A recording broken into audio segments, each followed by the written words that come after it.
નમસ્કાર, સત્યપુંજમાં આપનું સ્વાગત છે. હું છું લવજી કશ્યા. વલભીપુરમાં ઘેલો નદી પર નાળું બન્યાને થોડા સમયમાં જ તૂટવા લાગ્યો છે.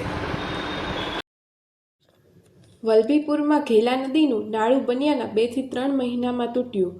કરોડોના ખર્ચે બનેલા નાળામાં ભ્રષ્ટાચારના ગંભીર આક્ષેપ. ચોમાસું આવે તે પહેલાં જ નાળું બન્યું. બિસ્માર તંત્રની ઘોર બેદરકારી અને કોન્ટ્રાક્ટરની એ હલકી કક્ષાનું મટીરીયલ વાપર્યું હોવાના લોકોનો આક્ષેપ. નળાના સ્લેબના પોપડા ઉખડી જવાથી સ્થાનિકોને તંત્ર દ્વારા ભ્રષ્ટાચારી કોન્ટ્રાક્ટર સામે તપાસની ઉગ્ર માંગ. વિકાસના કામોમાં ભ્રષ્ટાચારથી લોકોમાં ફેલાયો રોષ સાથે તાલુકા પંચાયતના સભ્ય શ્રી દિનેશભાઈ રામપુર દ્વારા તપાસની માંગ. કોન્ટ્રાક્ટર સામે પગલાં ભરવા માંગ. રિપેરિંગની બદલે મહિનો નથી થયો નાળું બન્યું અને અત્યારે જો ગાયર કરે છે બધા ઊભા છે કોન્ટ્રાક્ટર હવે આ અત્યારે સિમેન્ટનું નાખી અને અત્યારે આ કાગળ જીમના ટીકડા મારવા માંડ્યા છે બરાબર.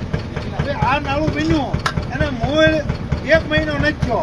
હવે આ કોન્ટ્રાક્ટર સાહેબ એમ કહે છે કેમિકલ મહિનામાં નાખવાની જરૂર પડે. ગાંડા હોય એને ખબર પડે કે આમાં કેમિકલ ન હોય, નાળાની ગુણવત્તા જ નથી. આ નિમ્ન કક્ષાનું મટીરિયલ વાપરી અને આ નાળાનું કામ થઈ ગયું. આ નાળાની હું તમને કહું કે ભારે વાહનો આવશે તો આ ચોમાસાની અંદર આ નાળું છે એ કડક ખુશ થવાનું છે અને હું તમને કહું મોટી જાનહાનિ સર્જાવાની છે. સમાજ માટે સત્ય માટે સત્યપૂર્ણ સમાચાર પ્રસારણ આપના મોબાઈલ પર તરત જ લાઈક કરો, શેર કરો અને સબસ્ક્રાઈબ પણ કરો. અને હા, ઘંટડી વગાડવાનું ન ભૂલશો. આભાર. સમાજ માટે સત્ય સાથે સત્યપુંજ. અહેવાલ, સમાચાર તથા જાહેરાત પ્રસારિત કરવા સંપર્ક સાધો.